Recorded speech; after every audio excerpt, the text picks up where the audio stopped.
औज़ुबिल्लाहि मिनश्शैतानिर्रजीम बिस्मिल्लाहिर्रहमानिर्रहीम अल्हम्दुलिल्लाहि रब्बिल आलमीन अर्रहमानिर्रहीम मालिकि यौमिद्दीन सदक़ल्लाहुल अज़ीम अल्लाहुम्मा सल्लि अला मुहम्मदिन व अला आलि मुहम्मदिन व बारिक वसल्लिम रब्बि इश्रह ली सदरी व यस्सिर ली अमरी वहलुल उक़दतम मिन लिसानी यफ़क़हू क़ौली रब्बि यस्सिर व ला तुअस्सिर व तम्मिम बिल खैर आमीन या रब्बल आलमीन। आदरणीय बंधू आणि भगिनींनो, आपण सर्वांना अल्लाची सुरक्षा, कृपा, शांतता आणि समृद्धी लाभो। पारलौकिक जीवन म्हणजे मृत्यूनंतरचं जीवन या विषयावर कुराणच्या अध्ययनातून आत्मसात केलेले काही मुद्दे आज इथे मी आपणासमोर प्रस्तुत करणार आहे। एक वाक्य आपण नेहमी बोलतो, ऐकतो की प्रत्येक जीवाचा मृत्यू अटळ आहे। हे वाक्य इतकं कठोर सत्य आहे की याला कोणीही नाकारू शकत नाही। माणूस कोणत्याही धर्माचा असो, कुठलाही नागरिक असो, कोणतीही भाषा बोलणारा असो, आस्तिक असो, नास्तिक असो, स्त्री पुरुष लहान मोठं, सर्वांचं मत या बाबतीत एकच आहे की मृत्यू निश्चित आहे आणि त्याची वेळ माणसावर केव्हाही येऊ शकते। याविषयी जगभरात कुठेही कसलेही मतभेद नाही, वाद नाही। मात्र हा प्रश्न नेहमीच माणसासमोर राहिलेला आहे की मृत्यूच्या पलीकडे काय आहे, मृत्यूनंतर पुढे काय, आणि एका क्षणात संपणारे आपले हे जीवन आपल्याला कशासाठी मिळालेलं आहे, आपल्या जगण्याचा काही उद्देश, काही अर्थ आहे की नाही। आणि जर आपल्या जगण्याचा काही उद्देश असेल तर एक माणूस भरपूर जीवन जगत असताना अचानक त्याचा मृत्यू का होतो, मृत्यू त्याच्यावर हात का टाकतो। बरं, मग मृत्यू हाच आपल्या जीवन प्रवासाचा अंतिम टप्पा समजावा का, की ते आलं आणि एकदम सर्व काही संपून गेलं। आणि जर तसं नसेल तर मग आपल्या या जीवन प्रवासाचा अंतिम पडाव कोणता, या प्रश्नांची उत्तरं विज्ञानात नाही। या विषयावर काही बोलावं, निश्चितपणे सांगावं अशी उत्तरं विज्ञानाला देता येत नाही। या संबंधीची उत्तरं छाती ठोकपणे दिलीत ती जगामध्ये आलेल्या सर्व प्रेषितांनी। सर्वप्रथम याच प्रश्नांची उत्तरं देऊन त्यांनी आपल्या कार्याला पुढे सुरुवात केली। ही सृष्टी का निर्माण केली गेली, या सृष्टीमध्ये माणसाचे स्थान काय आहे, आपल्या जीवनाचा उद्देश काय, मृत्यूनंतर काय, अशा अनेक प्रश्नांवर लोकांचे मार्गदर्शन व्हावे म्हणून खुद्द आपल्या निर्माणकर्त्याने माणसातूनच आपले प्रेषित नियुक्त केले। जगातील अनेक देशात, प्रांतात, तेथील प्रचलित बोलीभाषांमध्ये लोकांपर्यंत ईश्वराने आपला संदेश त्या संदेशकर्त्यामार्फत पोचविला आणि त्या आलेल्या प्रेषितांनी आपल्या समाज बांधवांना सर्वप्रथम काय संदेश दिला। बंधूंनो, हे मान्य करा की अल्लाशिवाय कोणीही पूज्य नाही, भक्तीस पात्र नाही। एकमेव ईश्वर एकच आहे। आणि दुसरे हे की हे तर तुम्हाला माहीतच आहे की या जगामध्ये आपलं जगणं हे नेहमीसाठी नाहीच नाही, येथे मृत्यू निश्चित आहे। पण ही सृष्टी ही काही नेहमीसाठी निर्माण केली गेलेली नाही, तर एक वेळ अशी येईल जेव्हा ही सृष्टीसुद्धा नष्ट होईल। धरती, आकाश, सूर्य, चंद्र, तारे सर्व काही नष्ट होतील। समुद्र फाडून टाकले जाईल, आकाश फाटेल। हे आपण मोठमोठाली जी पर्वतं बघतो, पिंजून काढलेल्या कापसाप्रमाणे हवेत उडतील। एका पाठोपाठ भूकंपाचे अनेक हादरे धरतीला बसेल, लोकांचा थरकाप उडेल आणि फार कठीण दिवस असेल तो। त्या दिवशी प्रथम मानव आणि प्रेषित आदरणीय आदम यांच्या निर्मितीपासून ते जगामध्ये शेवटी आलेल्या माणसापर्यंत सर्वांना दुबार जिवंत केलं जाईल आणि जन्मभर त्यांनी केलेल्या बऱ्या वाईट कर्मांचा त्यांच्याकडून हिशोब घेण्यात येईल। मग एकतर सदाचाराचे बक्षीस म्हणून त्यांना स्वर्गात दाखला दिला जाईल किंवा दुराचाराची शिक्षा म्हणून नरक यातना माणसाला भोगाव्या लागतील। हा संदेश 1442 वर्षापूर्वी मोहम्मद साहेबांनी दिला, 2020 वर्षापूर्वी जीसस क्राइस्ट यांनी दिला, पैगंबर जोसेफ, डेव्हिड, सोलोमन, इजिप्तमध्ये मोसेस आणि त्यांचे बंधू आरोन यांनी 3500 वर्षापूर्वी दिला। आणि हा संदेश जवळपास 5000 वर्षापूर्वी पैगंबर अब्राहम यांनी जगाच्या अनेक देशांमध्ये फिरून दिला। प्रेषितांनी स्पष्टपणे सांगितलं की बंधूंनो, आपलं जीवन हे एक परीक्षा आहे आणि या परीक्षेची वेळ संपणे हेच मृत्यू आहे. परीक्षा काय आहे? अय्युकुम अहसनु अमला. ईश्वराला हे पाहायचं आहे की तुमच्यापैकी कोण चांगली कामं करतो. परीक्षा हीच आहे की ईश्वराला न बघताही त्याचे अस्तित्व आपण मान्य करतो की नाही. आता आपले काही बंधू असा विचार ठेवतात, असं बोलताना दिसतात, मी ईश्वराला मानत नाही, या सृष्टीमध्ये कोणी ईश्वर असल्याचे मला मान्य नाही. ठीक आहे, कुरानने याचं उत्तर दिलं आहे. ईश्वराने खुद्द सांगितलं आहे, अफिल्लाही शक्कुन फातिरी समावाती वल अर्द. काय? अल्लाच्या बाबतीत शंका? पृथ्वी आणि आकाशांचा जो निर्माण करता आहे त्याच्या बाबतीत शंका? अम खुलिकू मिन गैरी शैइन अम हुमुल खालिकून. कुणी निर्मात्याविना स्वतःच जन्माला आलेत का हे? की खुद्द स्वतःचे निर्माते आहात? अरे, त्याचे अस्तित्व सिद्ध करणाऱ्या अनेक निशाण्या या सृष्टीमध्ये आणि स्वतः तुमच्या अस्तित्वात पसरलेल्या आहेत. त्या संकेतांवर नजर टाका आणि आपल्या निर्माणकर्त्याला ओळखा. तो अत्यंत कृपाळू आहे, दयाळू आहे. पण लक्षात ठेवा, तो फक्त दयाळू आणि कृपाळूच नाही, तर तो न्यायीसुद्धा आहे. कयामतचा दिवस, ज्याला अंतिम दिवस म्हणतात, न्याय निवाड्याचा दिवस, ज्या दिवशी संपूर्ण मानवजातीला दुसऱ्यांदा जिवंत केलं जाईल आणि सदाचारी लोकांना भरपूर बक्षीसं, फळं मिळतील आणि दुराचारी लोकांना त्यांच्या कर्मांची योग्य शिक्षा भोगावी लागेल.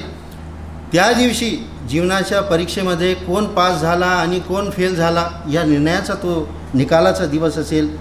त्या निर्णयाच्या दिवसाचा सर्वा फक्त अल्लाह आहे.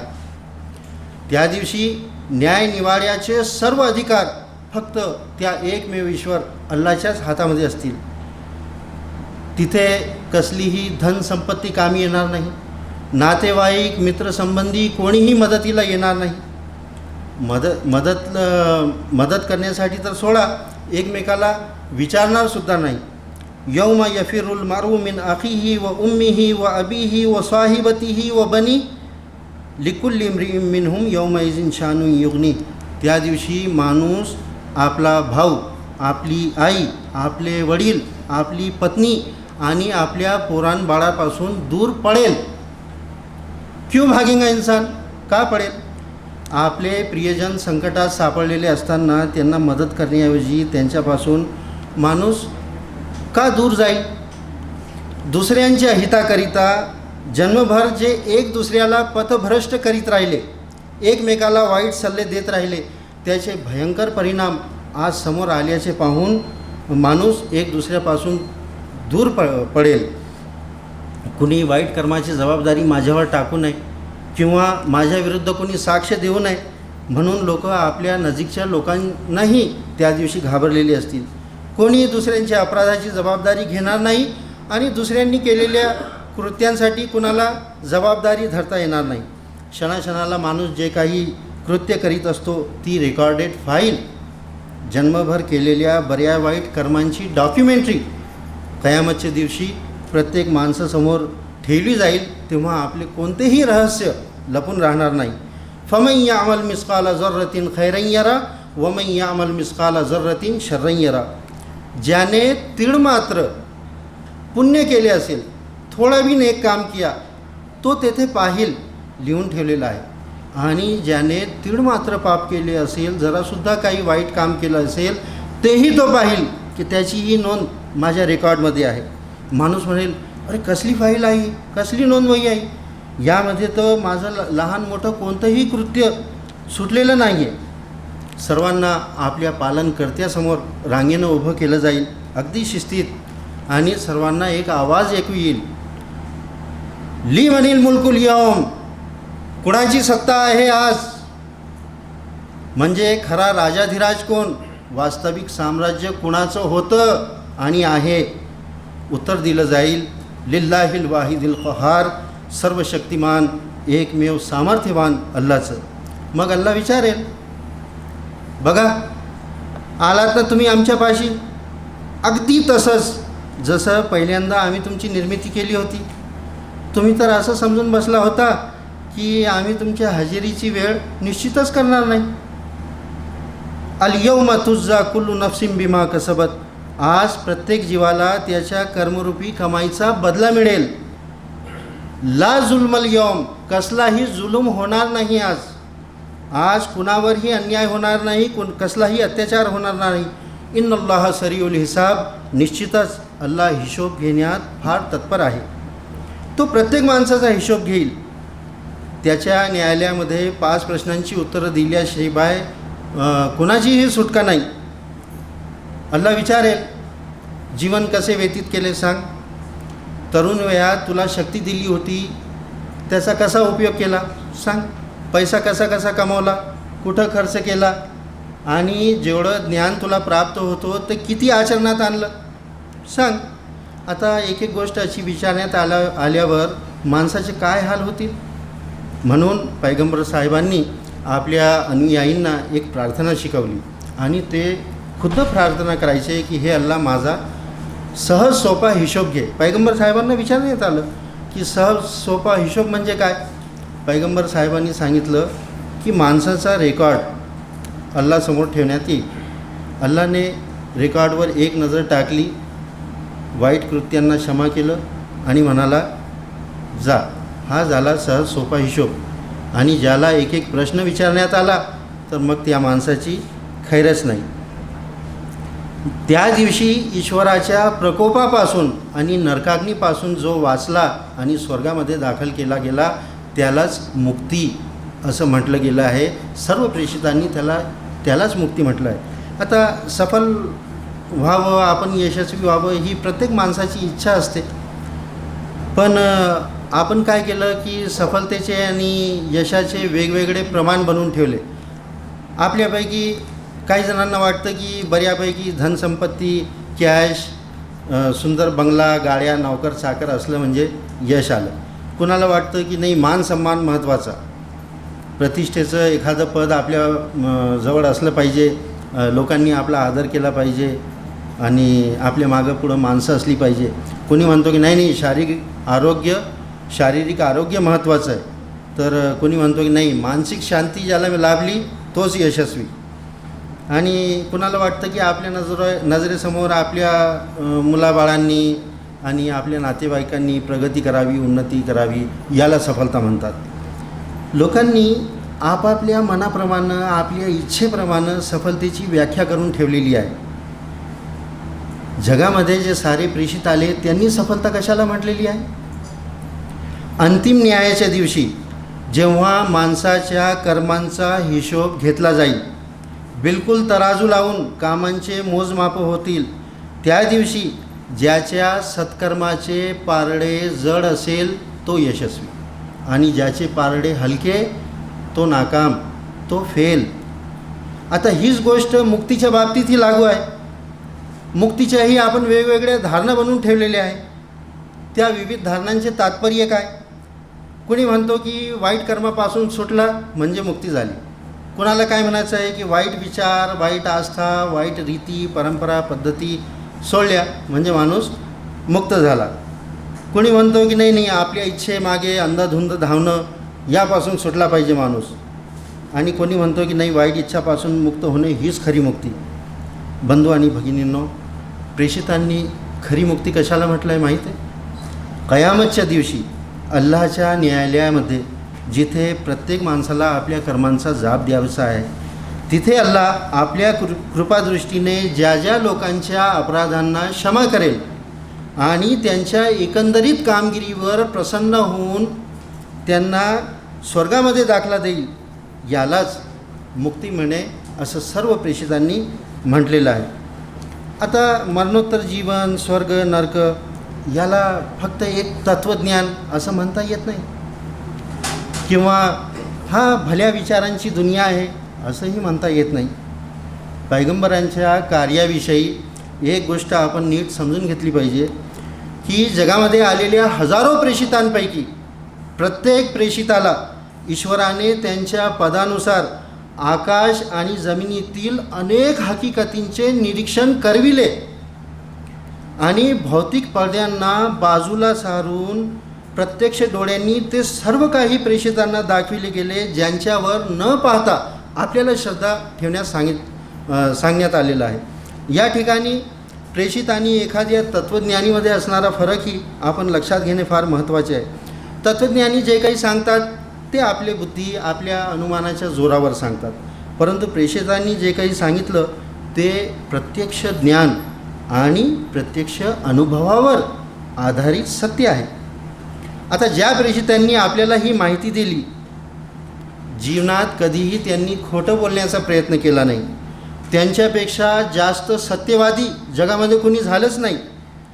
त्यांच्या प्रेषितांच्या सत्यतेविषयी, त्यांच्या चारित्र्याविषयी त्यांच्या विरोधकांनाही एक शब्द काढण्याची हिंमत नव्हती. उलट विरोधक त्यांची प्रशंसाच करायचे. मग अशा प्रामाणिक लोकांनी दिलेली माहिती आपण का स्वीकारू नये? काय सांगतो कुराण नरकाविषयी?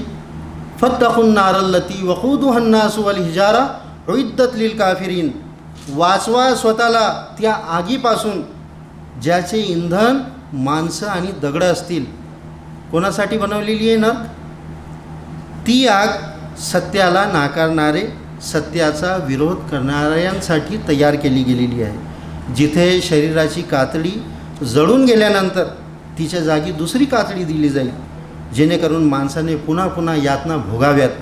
जिथे खाण्यासाठी निवडूनसारखं जुक्कुमचं जेवण आणि उकळतं पाणी, रक्त आणि कुणी बाहेर येण्याचा प्रयत्न केला तर त्याला पुन्हा आत लोटलं जाईल आणि सांगितलं जाईल की जा, मजा घे आता त्या अग्नीची आणि त्या प्रकोपाची, ज्याला तू जगामध्ये खोटं ठरवीत राहिलात.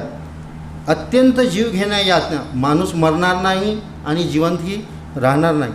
जगामध्ये सर्वात जास्त सुखी असलेल्या एखाद्या माणसाला जेव्हा नरकामध्ये टाकण्यात येईल आणि आग जेव्हा त्याच्या शरीरावर आपला पूर्ण प्रभाव दाखेल, तेव्हा त्याला विचारण्यात येईल की तू कधी सुखी राहिला आहेस का? ऐशो आरामाचा काळ कधी तू बघितला का? तो म्हणेल की माझ्या पालनकर्ता, तुझी शपथ, मी कधीच कोणता सुख बघितला नाही. आता या उलट स्वर्गामध्ये काय आहे? कुराण आणि हदीसमध्ये जे वर्णन आहे त्याबद्दल बोलतो मी, की स्वर्गामध्ये शुभचिंतन, सलामाने स्वागत, तिथे अल्लाहची कृपा, प्रसन्नता आणि सर्वात महत्त्वाचं अल्लाहचं दर्शन, शिवाय ऐशो आरामाची भरपूर साधनं, सुंदर अशा बागा की ज्याच्या खालून कालवे वाहत आहे, पूर्णतः शांती देणारे घर, उंच मजले असलेल्या इमारती, सर्व प्रकारचे फळ मेवे खाण्यासाठी पिण्यासाठी भरपूर आणि सुंदर वातावरण, टवटवीतपणा, ना उष्णतेचा त्रास ना कडाक्याची थंडी. तिथं एखाद्या अशा माणसाला जर टाकलं जन्नतमध्ये की जगामध्ये ज्याने खूप यातना भोगल्या, खूप त्रास सहन केला, त्याला जर विचारलं की तू कधी त्रास सहन केला का? काही अभावात तुझी जिंदगी गेली का? तर तो म्हणेल की हे माझ्या पालनकर्ता, मी कोणताच त्रास बघितला नाही, कोणत्याच अभावात माझी जीवन गेलं नाही. आता मरणोत्तर जीवनाविषयी ही माहिती जेव्हा आपल्यासमोर येते तेव्हा मन आहे, मनात काही विचार येतात. आपण जेव्हा ही माहिती ऐकतो, वाचतो, मनात वेगवेगळे विचार येतात. एक विचार काय येतो? कसलं हो मरणोत्तर जीवन? काही नाही, जीवन फक्त या जगापुरतंच मर्यादित. काय जन्म घ्यायचा तो इथंच आणि मरायचं पण इथंच. कालचक्र आहे हो, कालचक्राव्यतिरिक्त काही नाही. कुराणने हे या विचाराला उत्तर दिलं आहे. वमा लहुम बिझालिका मिन इल्म इनहुम इल्ला यजुन्नून.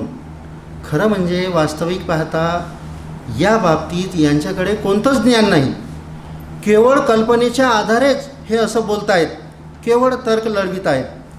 कुणाकुणाला काय विचार येतो की अरे माणसं मरून हजारो वर्ष झालेली असतील, शरीराचा कण न कण मातीत मिसळलेला असेल आणि हाडंसुद्धा जीर्ण होऊन कोण जाणे कुठं कुठं विखुरलेली असतील. कुणाचा मृत्यू आगीत होरपडून तो भस्म होतो, कुणी माशाच्या पोटामध्ये गेलेला असतो आणि काही शरीरं तर पशुपक्षींची अन्न बनतात. मग सर्वत्र पसरलेल्या आणि कणकण बनलेल्या त्या सर्व शरीर घटकांना एकत्र केलं जाईल आणि पुन्हा दुबारा जिवंत केलं जाईल. कसं काय शक्य आहे ते? हॅट, कठीण, असंभव, आपल्याला नाही पटत ही गोष्ट. कुराणने याचंही उत्तर दिलं आहे अगदी राजेशाही थाटात. क़द अलिमना मा तनकुसुल अर्ज़ु मिनहुम व इंदना किताबुन हफीज. या आयतीचा अर्थ असा आहे की एखादा माणूस मेल्यानंतर आपण त्याचं दफन करतो. मृत्यूपश्चात दफन केल्यानंतर तुमच्या शरीराचे विघटन होऊन, शरीर कुजून, अस्थि जीर्ण होऊन बनलेला एक एक कण कुठल्या मातीत मिसळलेला आहे आणि कोणत्या मातीत कुणाकुणाचं मिसळलेलं आहे अल्लाह सांगतो क़द अलिमना. ते ज्ञात ठेवलं आहे आम्ही. आगीत भस्म होणाऱ्या शरीरातून निघालेला कार्बन जिथं कुठं पोहोचतो आणि मिसळतो त्या सर्व कार्बन चक्राचे निर्माते आम्हीच आहोत. शिवाय राख आणि अस्थि कुठं कुठं पोहोचल्या तेही चांगलंच ठाऊक आहे आम्हाला. आणि तुमचं शरीर खाणारे पशुपक्षी ते मेल्यानंतर जमिनीत कुठं कुठं पडलेले आहेत तेही आम्ही जाणून आहोत. त्या सर्व शरीर घटकांना एकत्रित करून जिवंत करणे आम्हाला काय कठीण. आम्ही सर्व समर्थ आहोत. मृत्यूनंतर तुम्ही काय करता? मृत्यूनंतर तुम्ही तरी काय करता? भौतिक शरीरांची फक्त अंतिम क्रियाच करता ना. तुमचा जीव आणि तुमचा आत्मा तर आमच्या कब्जात आहे. त्यांना कुठं मृत्यू आहे? सध्या ते आम्ही सुरक्षित जमा करून ठेवलेलं आहे. निर्णयाच्या दिवशी जेव्हा तुमचे जीव, आत्मा आणि शरीर घटकांना एकत्रित करून तुम्हाला जिवंत केलं जाईल तेव्हा आमच्या सुपर कॉम्प्युटरमध्ये रेकॉर्ड होणाऱ्या या साऱ्या प्रक्रियेचे सारे फुटेज आम्ही तुम्हाला प्रत्यक्ष दाखवू. आणि जन्मभर तुम्ही केलेल्या बऱ्या वाईट कर्मांची जी फाईल तयार होत आहे ती फाईल ही एका क्लिकसरशी तुमच्या हातामध्ये आम्ही देणार आहोत. तर बंधू आणि भगिनींनो, वेळ झालेली आहे. मला फक्त एवढं म्हणायचं आहे की कुराणचा जवळपास 33 ते 35% भाग हा मरणोत्तर जीवनावर आधारित आहे. आपण जरूर वाचावं. अनेक हकीकती, अनेक पुरावे त्यामध्ये असे मिळतील जे मरणोत्तर जीवनाच्या संदर्भात मी आज इथं जे काही सांगितलं यापेक्षाही बरंच काही त्यामध्ये आहे. आयोजकांनी मला संधी दिली, आपणही ऐकलात त्याबद्दल मी आपला आभारी आहे.